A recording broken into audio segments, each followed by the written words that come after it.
Pleased to introduce our third keynote speaker, Travis Kirkland. He's a designer and builder of technologies that help communities think better together.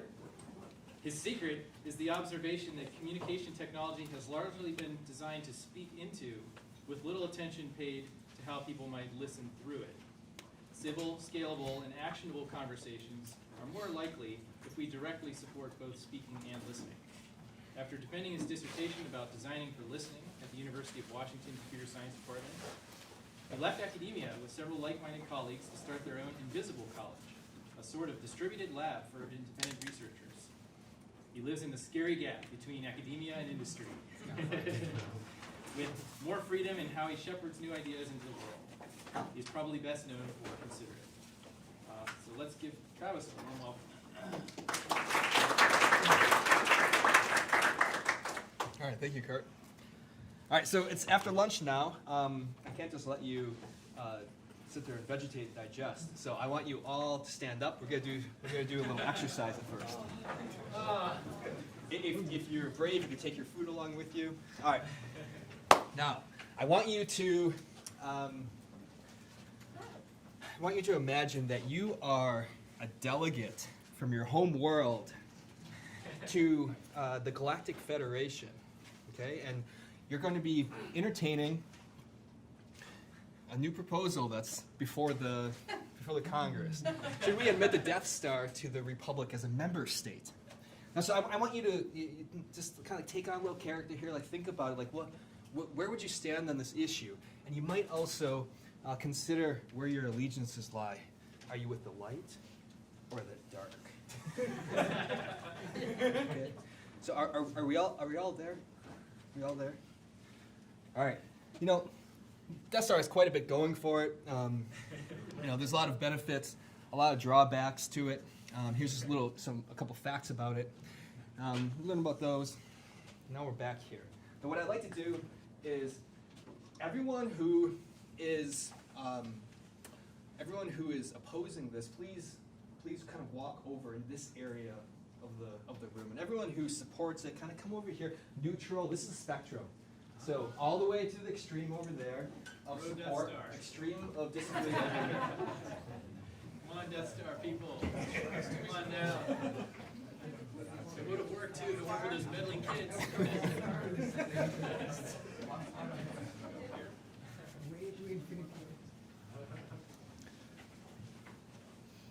I like this. People are not just standing where they were. Okay, so we're noticing a lot of people moving over to the support side. It's pretty interesting. We got it's relatively polarized. We've only got a few souls in the neutral. We got Switzerland over here. We'll call you. Now, I'd like to hear a little. Does anyone have any reasons for why you are opposing this? Why are you standing over there, opposing this beautiful Death Star? My planet is committed to pacifism, and the Death Star basically just destroys other planets. Destroys other planets. It's a good argument to get. You know, it does violate your values. It does. Yes. Doesn't the Death Star belong to the Emperor? Yeah. Yeah, exactly. Can we trust the Emperor? Can we trust issues? Yeah. It's a. The Death Star is post-Republic, though, so. All right. Is this a counter argument over here? It's a job creator. This is okay. Job creator. All right. Employs hundreds of thousands of people. Great. All right. Any other It positives? brings order. It brings order. Okay. It brings order. Is that a con to any of you? Yeah. Okay. Are there any pros that you guys recognize over here? Even though you're opposing this. I recognize that it employs people. Sure, that seems factual. Yeah, it's just maybe not as important as like the the deaths of genocide billions, part of it. yeah. And any cons that you recognize over here? No, like the pro, like it will protect you in case a separate empire attacks you. Defense capabilities are pretty. And terms and conditions might apply, should apply to that admission. Why are you undecided? or not just put you on the spot, but yeah, anyone in this. Actually, as a matter of fact, I'll just wait until the war is over and join the winner. Ah. Very intelligent over here. All right, now I want.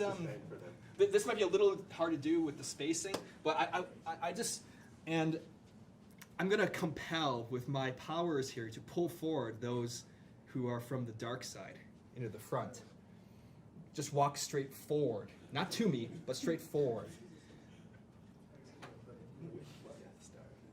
All right, so what you see here is that all of the dark side is supporting this. A little suspicious there. Okay, let's see. Do we want to do anything else with this exercise? I think that's good for now. What kind of stepping out of this exercise? What kind of knowledge or what kind of truth do we learn about? What's the nature of the truth that we learned about here? Anyone have any ideas? Our values. Values? That was kind of a little hidden in there, right? Like value, the anti-genocidal value, hidden under an expression of why we shouldn't adopt a member state. Any other forms of truth or ways of looking at this? I think that there was one thing that I have seen all the Star Wars movies, most of them, but I'm not a fan, so I don't retain the knowledge. And I vaguely remembered that the Death Star was bad, and that there were evil forces, but I don't really. We have a lot of knowledge over here. But I don't. No, but I mean, I don't really remember the details of any of the movies, so I'm like, I will acknowledge for the fanboys in here, that really know that this is not a very accurate depiction of the universe. So sorry about that. But what I want to get back to with the topic of the workshop, systems of truth. What we're learning about here is what I'll call intersubjective truth. This is understanding where people are, what they believe, and why. Okay, and that's what we're learning. It's not necessarily empirical truth about the world of whether this thing will be good or bad, or what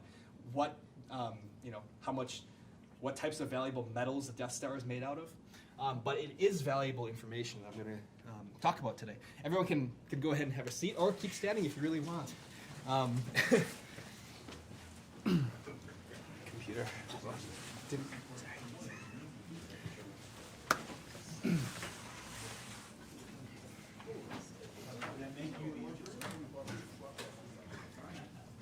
So today I'm gonna try to talk through 3 different classes of truth that we might design for, and the intersubjective truth is what we just talked about there,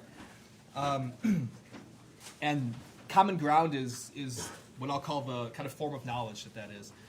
I'm gonna try to talk about empirical truth, well, I'll talk about empirical truth and designing for I'll call reflective truth, which is more about self-knowledge. And my focus is going to be demoing a whole bunch of systems that I've helped to create. And so I'm going to be demoing a whole lot of systems with no real overarching thesis. It's going to be shallow going through them because we're not spending too much time on each of them. And my goal is to kind of plant the seeds for discussions further on in the workshop.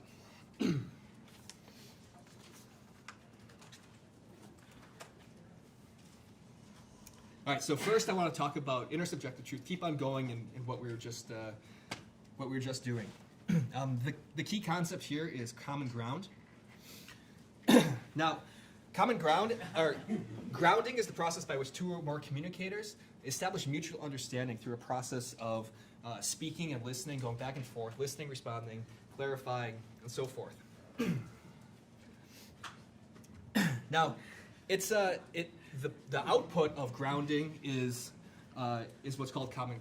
The output of the grounding process is common ground or shared mutual knowledge of where the other person is, so we can transmit knowledge. Now, as Kurt mentioned in the intro, I think that when we look at the communication technologies that we've largely designed, we've made it really easy to speak into, but made it very difficult to listen through.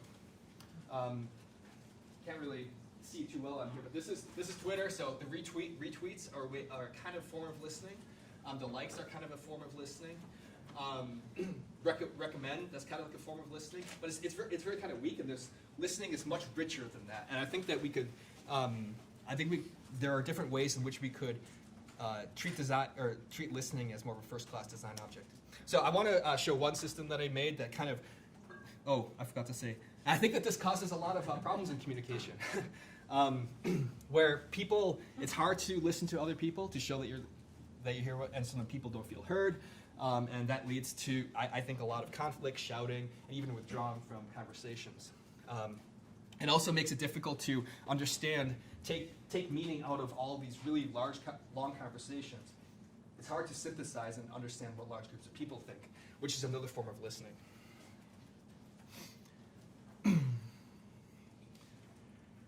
All right, so the first system that I want to talk about is called Reflect.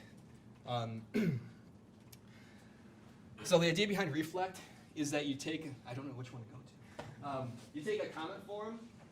I guess I can't go. But anyway, you take a comment forum where people are making lots of comments, and you create a space next to it where other people, anyone else, can restate a point that they're hearing the commenter say. Okay? So here we have a whole bunch of restatements of this commenter over here. 1, 2, 3, a lot of them actually. And this is giving the opportunity for people to communicate what the commenter is getting across to them. So we support the commenter or the listener restating what they heard, and then the commenter can come back in and confirm whether it was an accurate restatement, or they can clarify their meaning. And this is just one iteration of grounding. And grounding theoretically is completely recursive and infinite. So it's limited, but this is kind of like it's like a decent example of how we could help ground discussions online by supporting listening. Let's see. So we've deployed we deployed Reflect in Slashdot, for example. This is Slashdot. How many of you remember Slashdot? Okay, so this was like a nerdy tech blog, and it was pretty infamous for, it's still out there, but it was pretty infamous for kind of machoistic male engineer posturing, kinds of conversations, flaming, and so forth. So it was pretty entertaining to deploy it in Slashdot in order to try to promote empathetic listening amongst that community. And it was really interesting to see a whole rich range of ways in which people listen to one another, the different kinds of value the different kind of values that different restatements provided to the conversation. I'm not going to go into them, but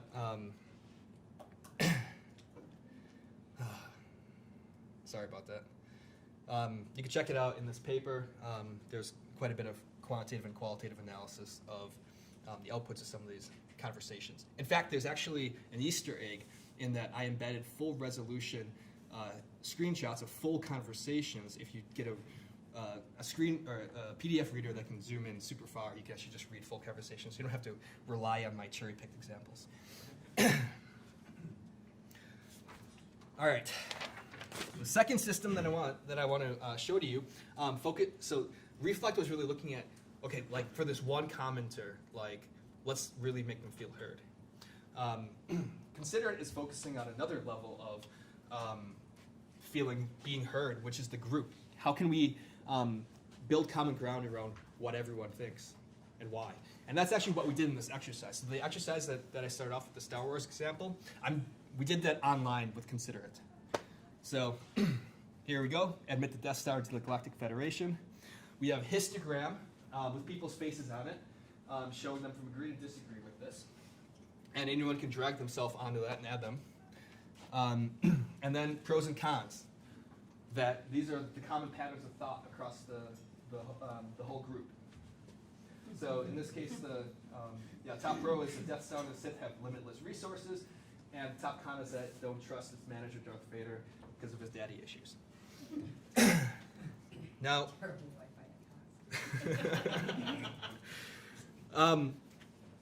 now I'm going to show a deeper demo here that is actually from one of our customers, which is the city of Seattle. engaging residents about a controversial housing policy issue. And I haven't tried to demo this yet while pausing things. So here you can see you can see overall what people think and why, but then we can also zoom in, so we can say, okay, well, what do the people who disagree, what do they think? What are the people who agree, what do they think? And you can start to find a different use of the term common ground, but what do people agree on the extremes? You can also zoom in and see what individual people think. I think it's gonna go a little slow here. You know, not everyone is acknowledging pro and con points, but overall you can get some sense. If you're gonna create a position, express your opinion, it gives you a space to build a pro-con list.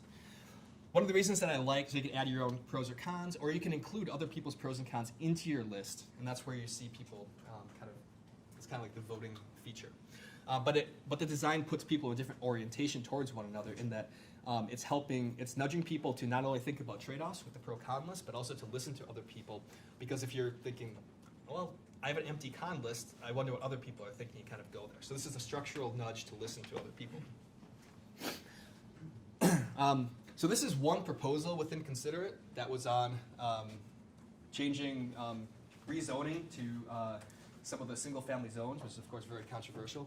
But you can aggregate across a whole bunch of different issues on the site. And so the histogram with the people on it is a great way to rank, prioritize issues in the community and see what people care about. So this is the basics of the Consider It system. And I think it might just be going on loop, basically. We've used this in a number of different places. That's a hideous blue up when projected on the wall there.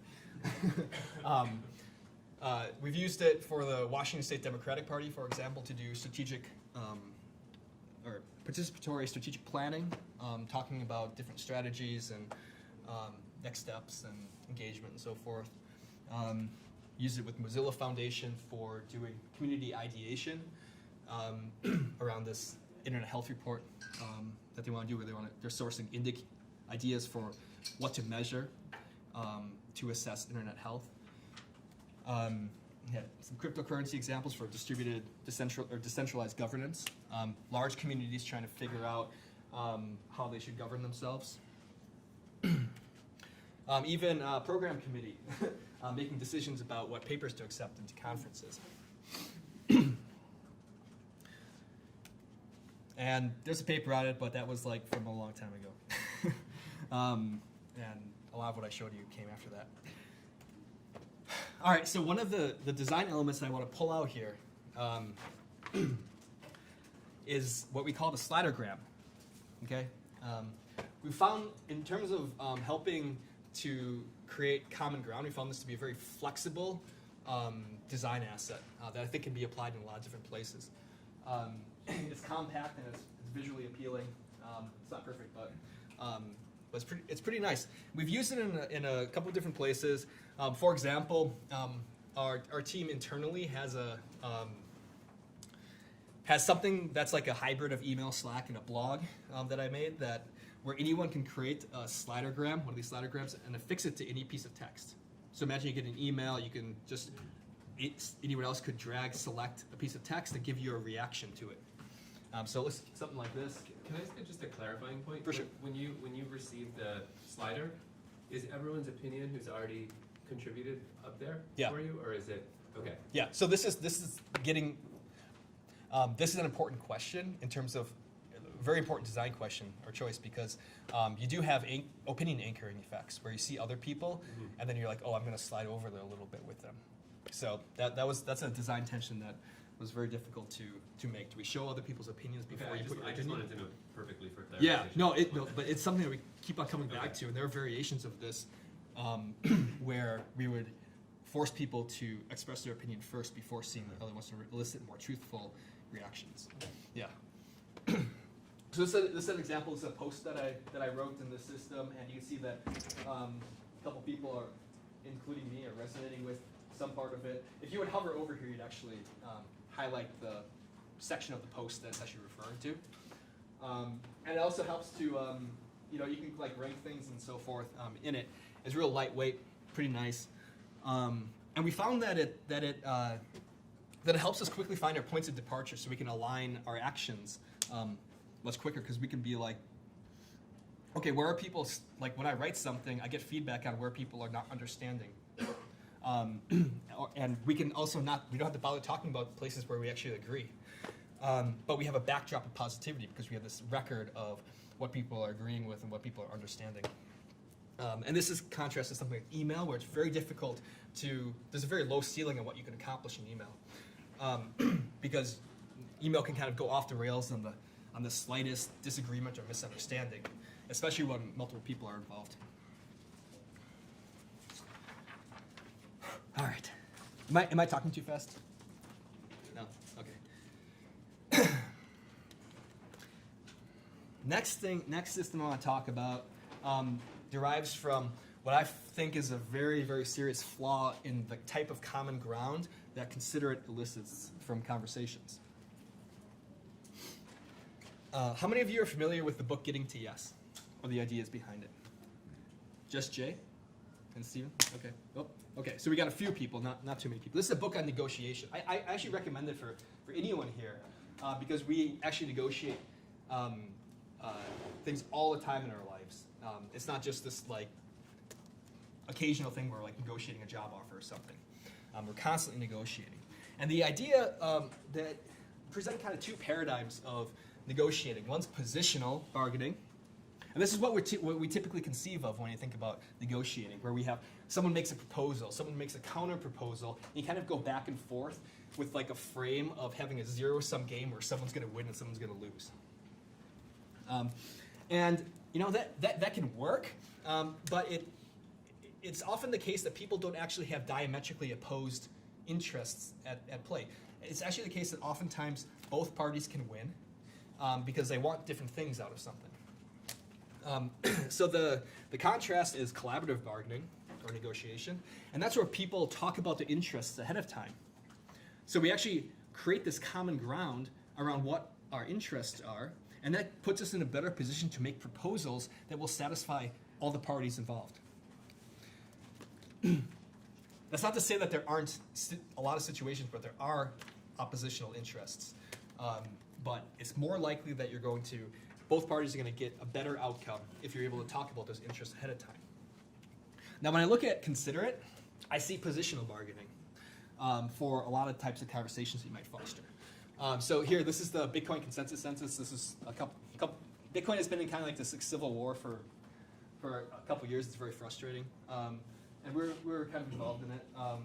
And so we were trying to find consensus at some point around like breaking this technical impasse, and we're ultimately not successful in doing that. And I think that part of it is because we were trying to foster these proposals for how we address this problem. But we never really elicited what the interests were of the people who were involved, and it wasn't visible. So underlying people's evaluations of these proposals are interests, and they're disguised. So if you think about pros and cons, oftentimes you'll see people saying, actually, this is a con for me. Right? This pro is a con, and this pro is a con. And that's because underlying the pros and cons of these interests, people have different interests. So one person's pro could be another person's con if they don't have the same interests. So it's not making, in a lot of situations, consider it as not making the type of common ground visible that's necessary to make visible in order to make progress towards consensus in addressing a problem and helping a community take action. So I've never actually talked to anyone outside of my team about this or shown it. So it's super prototypey. I've been making the, actually I don't want to show this yet. Calling it Dislider because I like puns. And it's a decision-making tool where interests are central. And so the idea is that people can list out and weigh their interests. And then you can list out the different options on the table and evaluate them alongside each of the different interests. Okay, so here's an example. My wife and I just bought a house, our first house, a couple months ago. And we use this system for making the decision. I'll actually just show it to you in here. So you can see all of our criteria, and we actually have this thing where we can describe it a little more. Location was our number one interest together. And you can see that we're actually pretty well aligned. What was very useful about this was making our interest visible, and where we had disagreements about interest, it created the space for a conversation around it. So And we, can you explain line, where are you line? thank you, Mark. Thumb down. All right, so here's a list of criteria. Each row is a criteria. Okay, and you can see in here is our weights. Well, it's actually very difficult to see. So that's my wife, and that's me. Maybe I can zoom in or something. Is that more visible there? Yeah. So you can see that these are, again, because I'm kind of obsessed, these slattergrams. So I've weighed those interests and it self-sorts. And you can see that we're kind of pretty well aligned on these until you get to like exterior style, where I don't really care about the exterior style and my wife does more than I do. But it wasn't really that important because it's not one of our top criteria. And then these columns, these are all different houses that we went to see. And so then you can see that we could rate the houses along each of those criteria.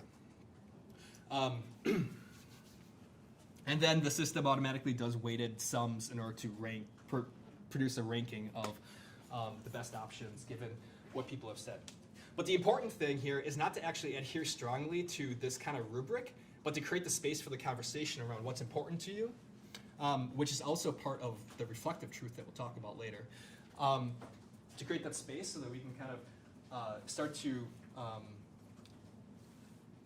make proposals or identify options that are going to address the interests of the most people involved. And you can do this is very general, right? Houses, you can do it for job candidates, you can do it for what grad school you're gonna go, what you're gonna do, you can, what weekend activity you wanna do, though that seems like a little overkill. All right, now,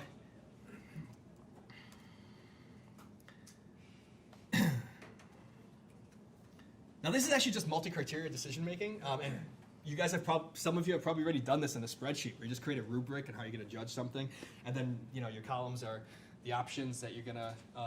Actually, in this one is flipped, where the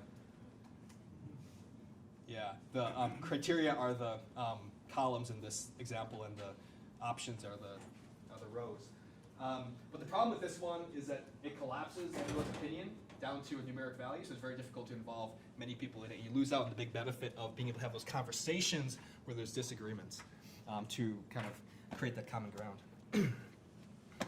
All right, it's actually a lot. You can go to slider.com and use it if you want, but I warn you, it's actually really annoying to use. I need to spend like a week or two working on it. I just haven't had time. All right, that's intersubjective truth. Wow, that green is terrible. Okay. Take a breath. Next section.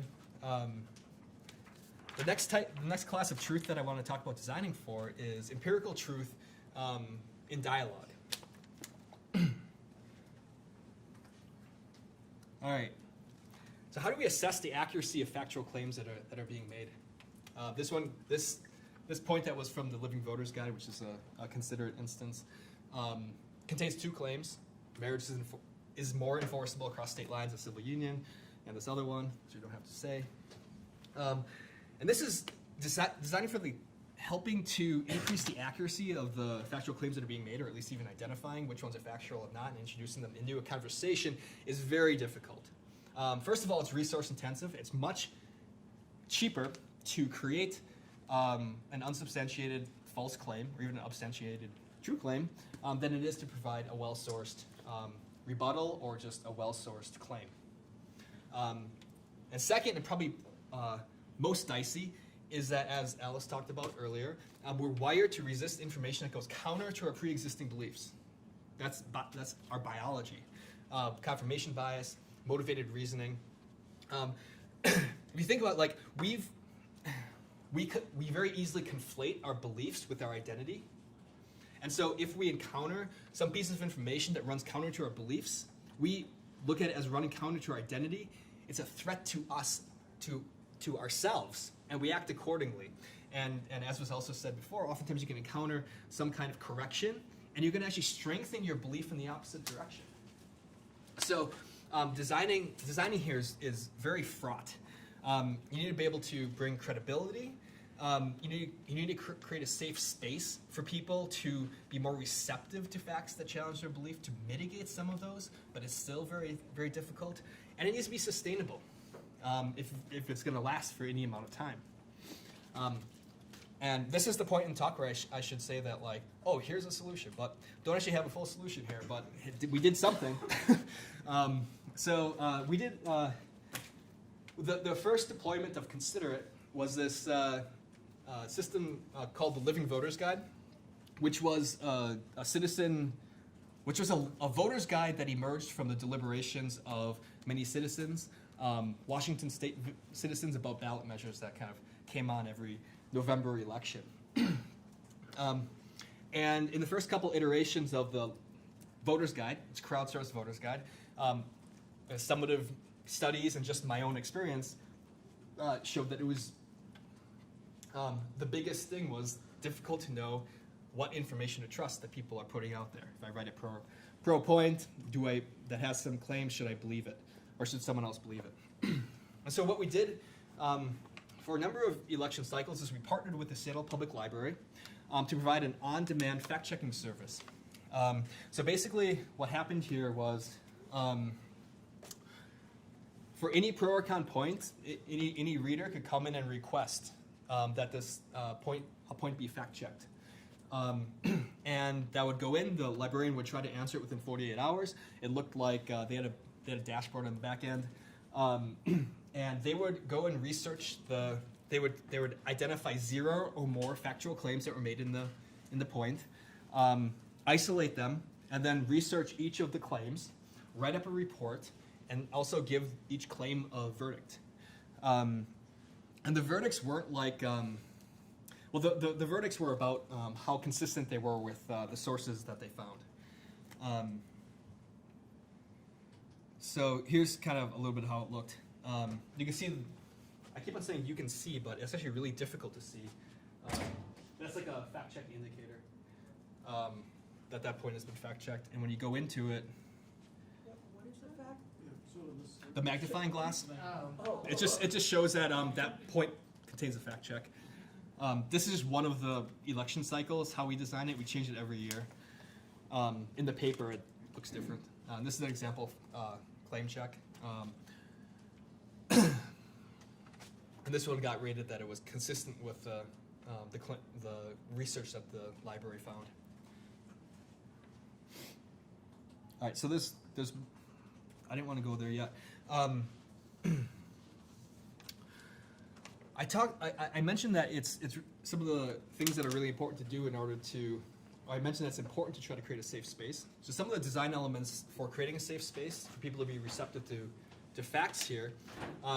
First of all, it's in the context of Consider It, which, as far as online spaces go, is actually a pretty civil place. And it wasn't designed to have kind of a partisan flavor to it. And so that helped. Second, we tapped into the library's legitimacy. There's a lot of decline in trust in institutions. Libraries are one of the ones that have managed to have the least amount of decline. And maybe stuff like this is going to accelerate that. But third, we made it on demand. So instead of having the librarians there just like deciding what to fact check, we made it more like they're answering a reference request from someone of the public, and they're just answering it publicly. And third, we made the verdicts more about consistency with their source rather than something more confrontational, like what PolitiFact does with the pants on fire rating or something like that.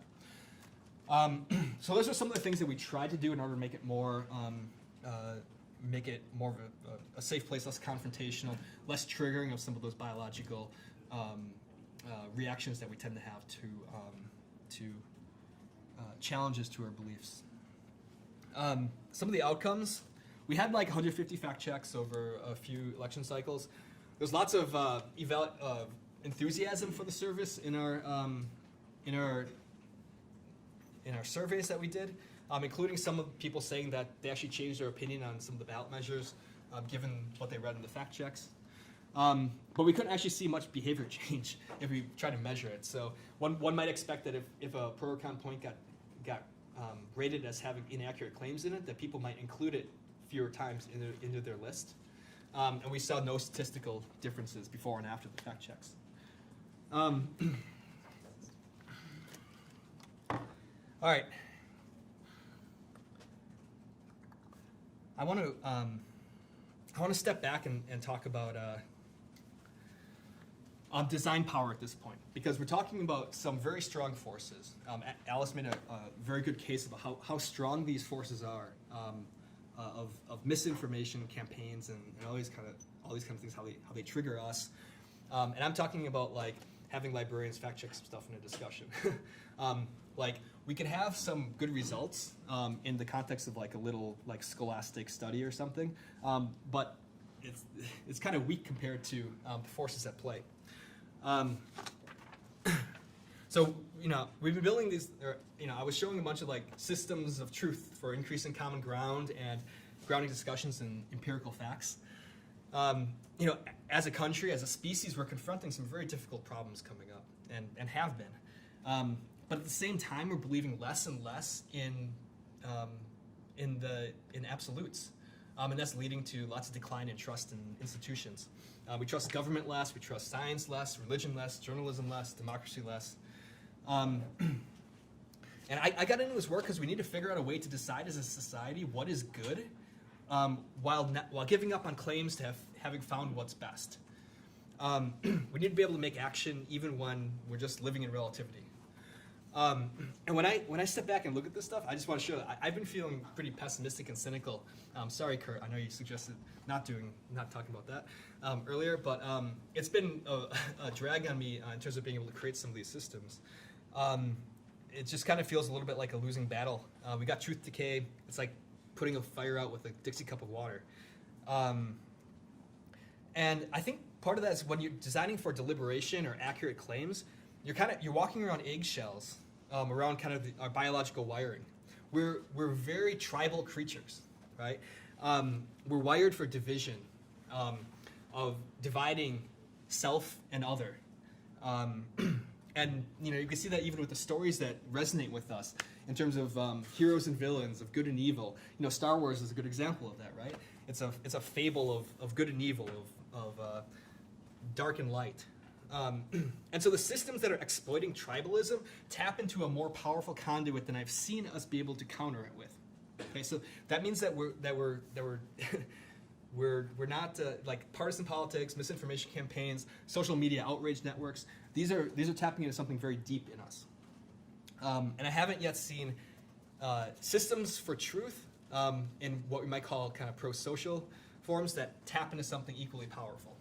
And so I think if we're going to even the odds, we have to tap into something as powerful as tribalism, or even use tribalism to counter some of these forces.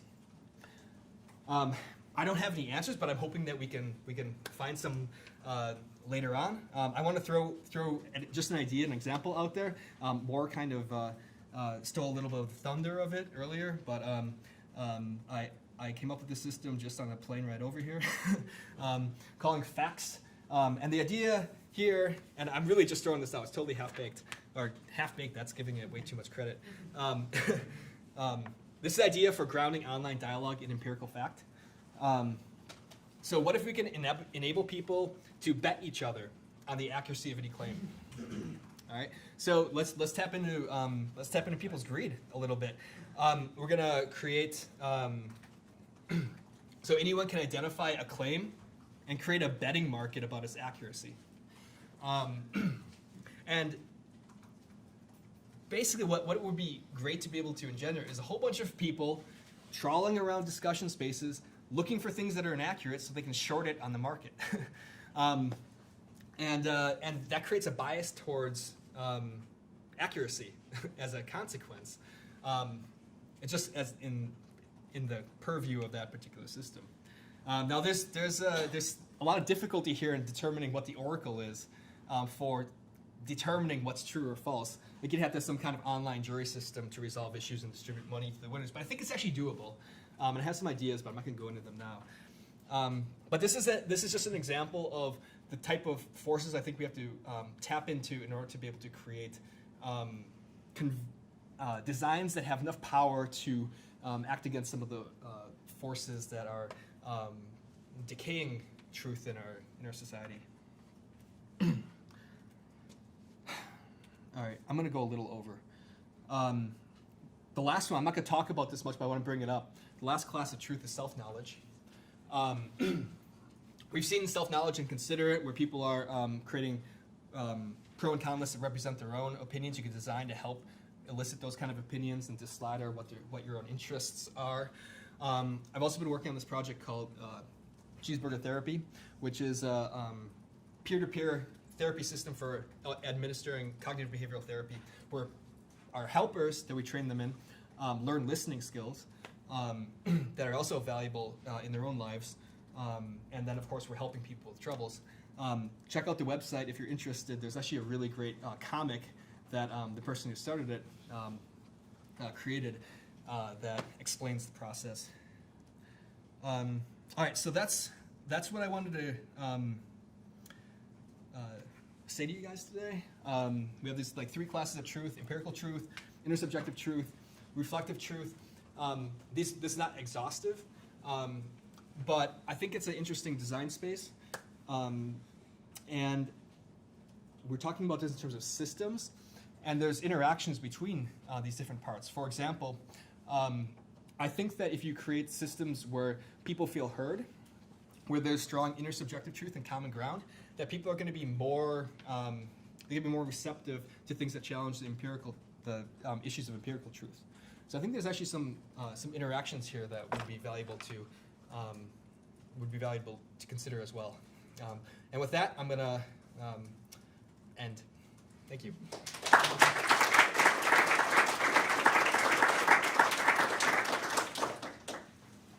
Excellent. So now we will open up the conversation, starting with our expert discussant. We have Dr. Andrea Kavanaugh, Senior Research Scientist and Associate Director for the Center for HCI. And please get us started, Andrea. Thank you. Well, this is great stuff. Thank you very much. Very important, very interesting, kind of the nitty-gritty of nudging people in directions that are pro-social and productive, and helps to find some center ground and common ground in these collective decision-making efforts. My concern is that the people who would go through these exercises must be highly motivated. And maybe you can contradict me. That would be really welcome. But I fear that the people that would use these types of systems and tools are going to be existing teams, as he mentioned, Mozilla and I guess Wikipedia, or activists, opinion leaders who are highly motivated by nature, right? They're extroverted, they're very interested in new things and new ideas and talking to other people and sharing their thoughts with their social circles. Opinion leaders exist at all social strata. A trailer park got their own opinion leaders and people that they turn to and trust for advice, good advice. Even if it's just about, what product to use or what, vacation to take, or what to believe in the fake news they're hearing from all kinds of different sources, because as you heard earlier, we're dealing with ecologies of information sources, right? So the concern being that highly motivated people, yes, they play a very important part, but the majority of the population is critical in a democracy, right? To be well informed.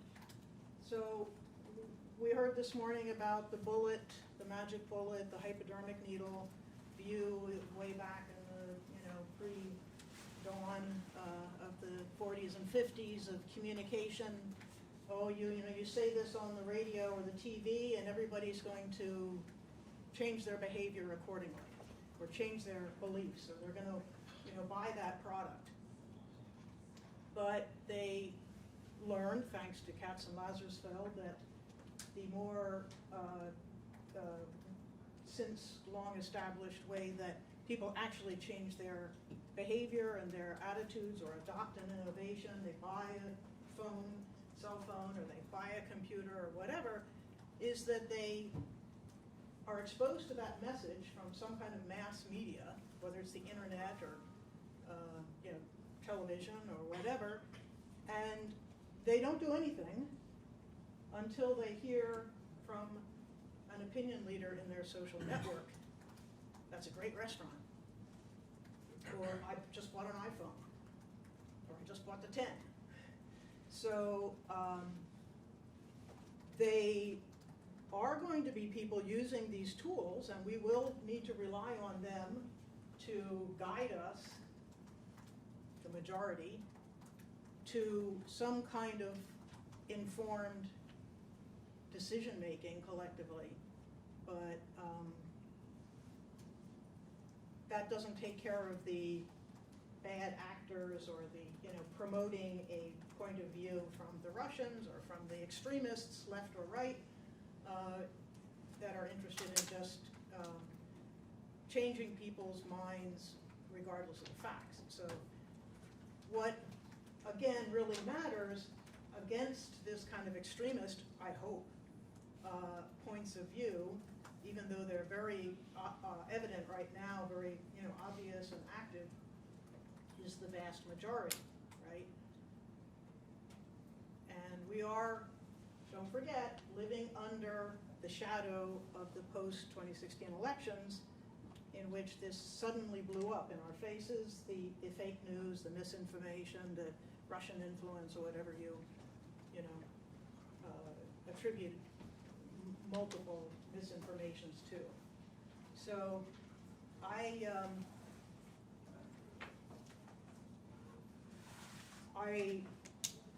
count on this majority, even though they're not going to turn to tools like this. They might be influenced by people who are more knowledgeable and motivated in their social circles to use it and to spread the word and get information out. But remember, we're all living in our local level, and a lot of what we have to deal with are not these gigantic issues. A lot of it is just, small matters in our communities or neighborhoods. And that engagement is a kind of state of mind that you're always in, and that you want to draw people into these exchanges with others in their communities that are more mundane. They don't necessarily have big pros and big cons. Future land use, and some things may be a little controversial, but a lot of it is just, okay, yeah, we need to raise money for this, or we spend taxes this way instead of some other way. So that vast majority of people stay engaged and they stay informed, and heaven help us for these large battles that are taking place on the center stage. But I think for that reason, we need systems that people are drawn into, that are not come to this special place and have an argument about this issue or this event or this trend, but rather you're engaged in a site that may be full of lots of information and exchanges that are more mundane and more just everyday life. And part of it is also there aren't enough bike lanes here, or there's too many bike lanes there, or what should we do with this brown farm? Should we make soccer fields or make it a nature park, right? So I'm going to stop there. That's enough. And hopefully some of you have some things to say or questions to ask of our speaker.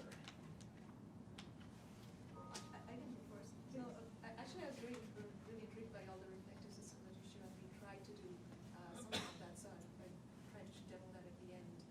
But the problem is how to get, and going back to your point, the problem is how to get the both liberal and conservative, or to be both, people who believe in the system, who don't believe in the system, to use it. So it was, we are facing the struggle of how to recruit enough people. So this was just for the case of doing it in a political scenario, both liberal and conservative. So liberals are using it, they want to use it, they are positive about it, but we are not getting the same response, or even very hard to recruit the conservative users. So I just want to, have you faced any of those kinds of issues? Like, Oh, for sure. Yeah. So how do you traverse that space? Well, it's not easy. As Andrea says, and what I was trying to hint at is that you have to be tapping into some deep motivations for people to come and use your system. I cut this out of the talk, but when I think about design power, I think of it in terms of like 3 different levels of design power. You have like utopic design. Utopia means no place in Greek, and it's where you think about a social ill, and you try to design a system in which the social ill doesn't exist or it's fixed. But oftentimes you're ignoring the motivations of the individual people who are going to be, you're trying to have use the system. And so no one actually comes because you're not tapping into what they actually want to do. Then in the middle, and this is where I think most of the systems that I showed you and that I built are, where you're trying to do something that taps into some people's motivations, but the nudge you're trying to do is kind of can upset some people, or not be amplifying some of the motivations. And then there's this where I think we need to get, which I don't think I've ever built a system that actually taps into it, but something that's much more powerful, that's tapping into that would kind of take off something like a social network or tribalism stuff. So I don't think I have great answers to you in terms of like how I would get around that particular issue. I know that like Living Voters Guide, we've had lots of conservative users use it as well, even though dialogue is considered a liberal value. So we just, it's a question of if you can get it out there in front of enough people that it's consequential to actually use the system. And for yours, it looks like it's an individual use, and that's much harder. Because if you have something like a voter's guide where people are expressing opinions about it and it gets noticed, people are going to be, conservatives and liberals are going to be interested in making sure their side is represented in that guide. And so they'll use the system. Do they listen to each other? Yeah, oftentimes, yeah. And along those lines, and we heard from Alice earlier describing this, that when partisanship gets introduced, that's when things kind of go downhill. So if you can identify issues that aren't already like hyper-partisan, like there was a ballot measure in Washington about charter schools. It's not clear like are Republicans and conservatives pro-charter school and Democrats, liberals, anti-charter schools. It's not very settled. So then you see much more kind of cross-side dialogue that emerges. So if you can identify some way of getting in that's not already hyper-partisan, there's more space to work and recruit from a wider range of folks. But yeah, it's a real challenge. I just caution, just like make sure when you're approaching, like reflect on, okay, what are the motivations of the people who are going to use the system, and make sure that you're tapping into them in some way. Because when I saw what you're doing, I can see why it's very difficult to recruit conservatives if you're basically, you're basically filtering the sources that they're using and making them more transparent. That's offending their identity. So that's just going to be really hard to get going. So you're not filtering the Fox News. For your What's that? So Fox News will still be visible to them. Right. Okay. So. Yeah. But it's the same. The list of the ones that the sources tend to be more conservative that are introducing more fake news. So it's just something to keep in mind. Anyone else?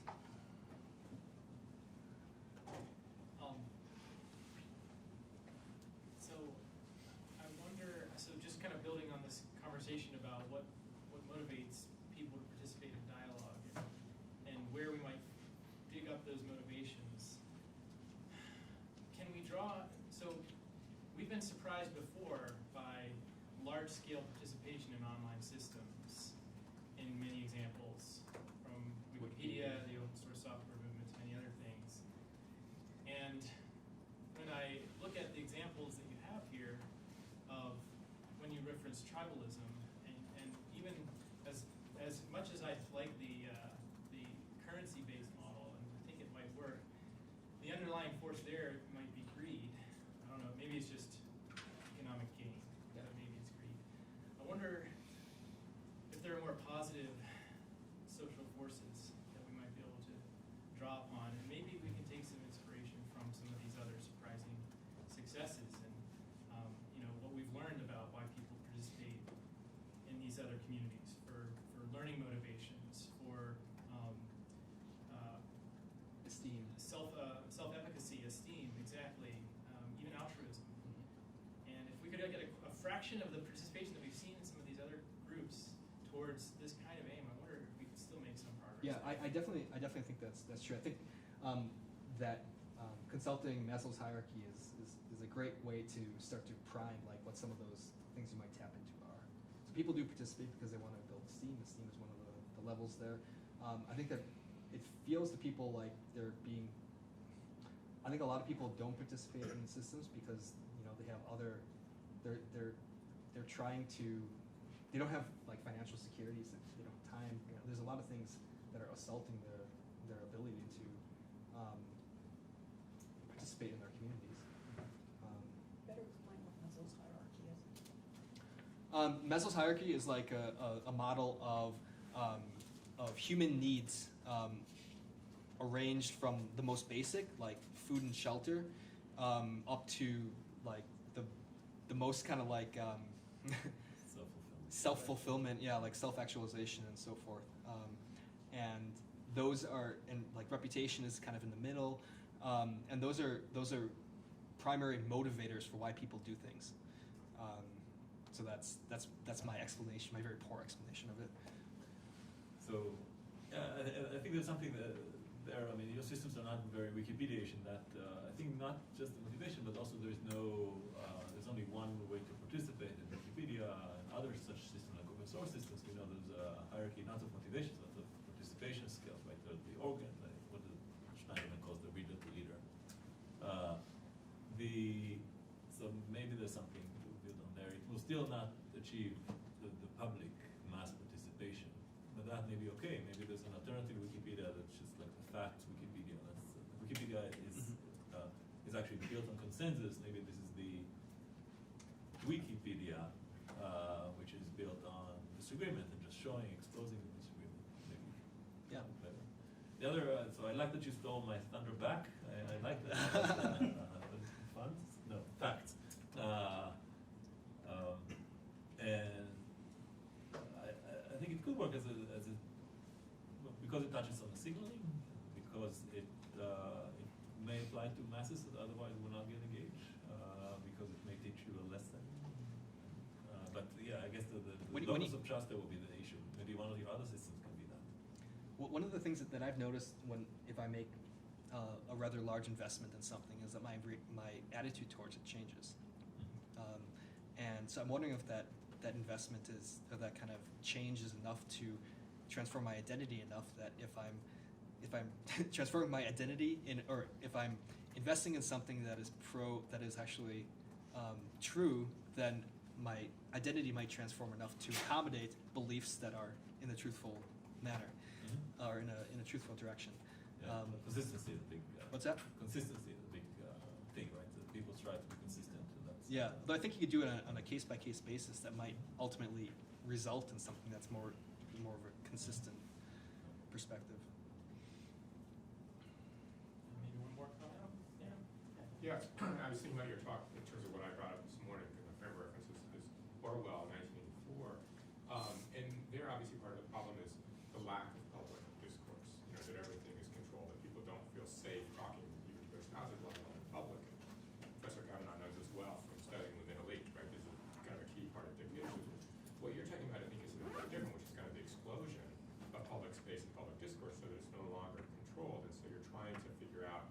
how do you moderate that, how do you mediate that, how do you find the balance, which, you know, has been part of local democracy for a long time.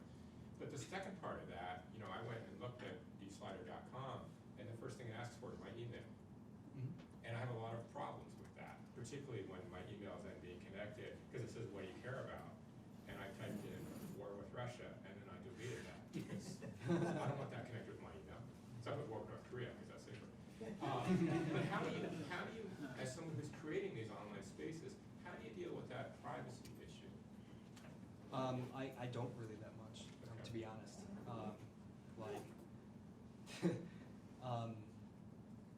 You know, creating an online identity is something that we do in a lot of places, and it's just not the fight that I'm fighting. So I don't really think about it that much. I don't think I think it's important, and I think that a lot of the, particularly when you get into scale, like you're talking about, like, you know, information that institutions have about us is one of the main things that's being weaponized against us.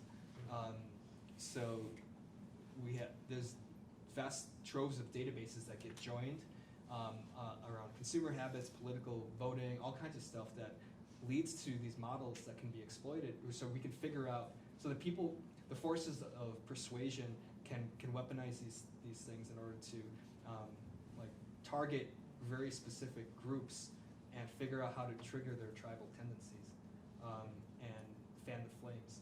So I guess my question is, if people get into this online forum and they think they're talking about charter schools in Seattle or Brown Farm in Blacksburg, but they're actually sharing information about themselves is that being used in some other way that has nothing to do with the ostensible subject of the Yeah, forum? that's certainly a possibility. I mean, it's not for me, the systems that I build, but you know, Very Orwellian. yeah, it's certainly possible. Like you can imagine, you know, selling the data for targeted advertising. And that's basically that's what. The reason I don't think about this that much is because I have control over how I'm running these systems, and I don't do that. And my particular ethos around this is I try to have direct sales to the people who are using it. Now, what you're describing would be the incentive. Anything that's free, you know, you're the product, and that's not the way that I like to do business. So I don't do that, but so I don't have to think about it that much. But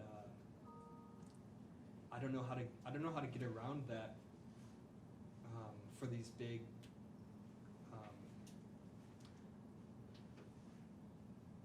The internet has a broken monetary model. If we can figure out different ways of monetizing valuable content that's created for journalism, for example, that's going to change the game in terms of people having their information sold. Because right now, the only thing that is really keeping the internet or the web afloat is advertising.